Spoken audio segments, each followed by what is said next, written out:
May kulang siya ng isip. May kulang siya sa isip. Kaya magalit, ma'am. Konting ano. Di ba? Di siya marunong magkuhan ng future niya. Ba't yung umuwi ng Tuguegarao? Yun siya. Eh, parang ano daw, parang palabas siya, parang kamali lang. Nagkamali, dalawa? Kaya nga. Siya.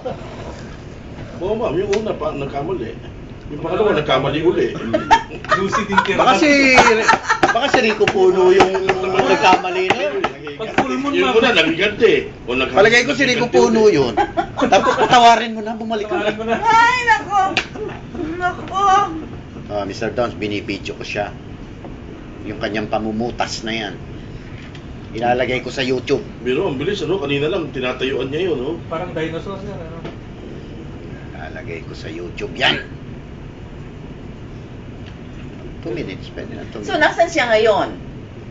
Galing siya States, ma'am. Tapos nag-buwi sa Tuguegarao nung May 1 yun ata. Pero doon siya sa Tuguegarao nag-stay na talaga ngayon? Ano po? Wala siyang work?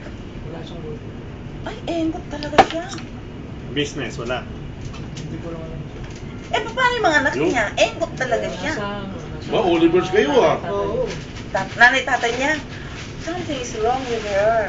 Sabi nga niya, Tsaka yung noon din, yung nung kasal lahat, mas, ano, parang ang focus niya hindi kay Rex, yung sa pamilya niya. Kaya sila nagkaroon ng ano. Sorry, ako na nagsabi.